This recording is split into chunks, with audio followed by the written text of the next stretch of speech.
Ladies and gentlemen, boys and girls of all ages, I present to you the architect of the dream, Thomas Edison.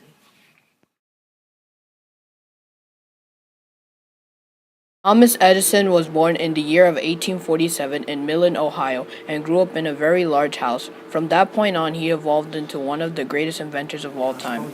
Thomas was the youngest of 7 children, born to Samuel Edison Jr. and Nancy Elliott Jr., and will be one of 4 to survive to adulthood.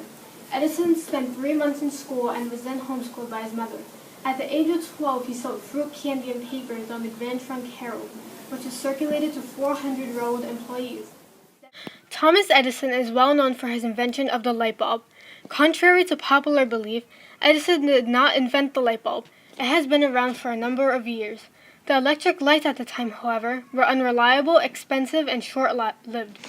Over 20 district efforts by other inventions around the world were already underway when Edison entered the light bulb invention race. By creating a vacuum inside the bulb, finding the right filament to use, and running lower voltage throughout the bulb, Edison was able to create a light bulb that lasted for several hours. This was a substantial improvement over previously conceived designs, and one that led to more improvements, making the light bulb more practical and economical. The phonograph was considered to be the first great Thomas Edison invention and his lifelong favorite. The phonograph recorded the spoken word and correspondingly played it back. When speaking into the receiver, the sound vibration of the individual's voice would cause a needle to create indentations on a drum wrapped with tinfoil. Later, Edison would adopt cylinders and discs to primarily record music. The first recorded message was of Thomas Edison speaking, "Mary had a little lamb," which both greatly delighted and surprised Edison and his staff when they first heard it, played it back to them.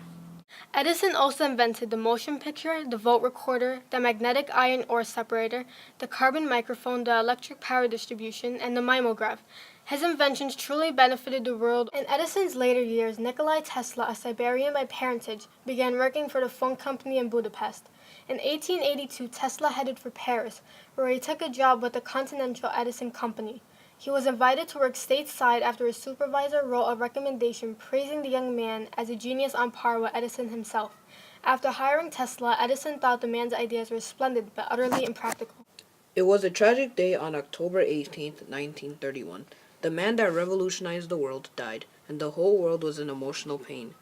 Without his inventions, our world would not be the same, so he holds a place in history.